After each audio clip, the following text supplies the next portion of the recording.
बाड़ा तू महान गणेश बबुआ, पहिले पूजैबा हरमेश बबुआ, पहिले पूजैबा हरमेश बबुआ। बाड़ा तू महान गणेश बबुआ, पहिले पूजैबा हरमेश बबुआ। धन्य होई सब तोहरा के पूजन करी। बानी हम आसन के भारी, सवारी कैसे मुस्के करी। बानी हम आसन के भारी, सवारी कैसे मुस्के करी।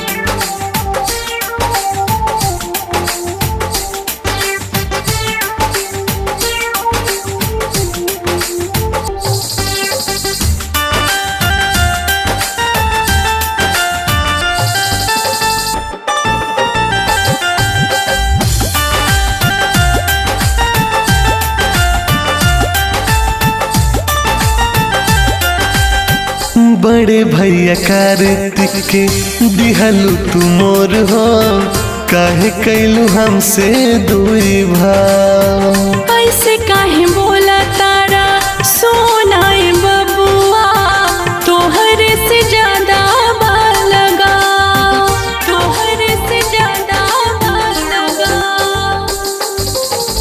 बड़े भैया कार्तिक के दिहलू तू मोर हो, काहे कैलू हमसे दुई भाव। ऐसे काहे बोला तारा सोनाए बबुआ, तोहरे से ज्यादा बाल लगा। शुभ लाभ रिद्धि सिद्धि तोहरा रही है जरी। बानी हम आसन के भारी, सवारी कैसे मुस्के करी। बानी हम आसन के भारी, सवारी कैसे मुस्के करी।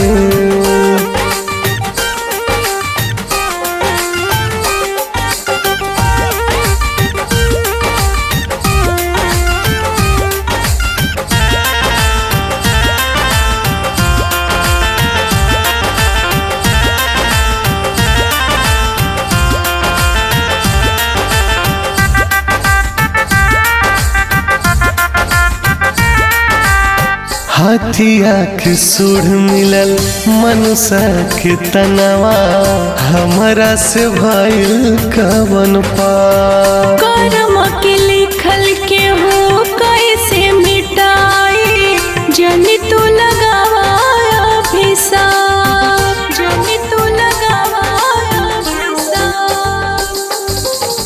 हाथिया के सूढ़ मिलल मनुष्य के तनवा, हमरा से भइल कवन पाप। कर्म के लिखल के हो कैसे मिटाई, जनी तू लगावा अभिशाप। गुड्डू बाबा शुभम शालिनी तोहर भजन करी। बानी हम आसन के भारी, सवारी कैसे मुस्के करी।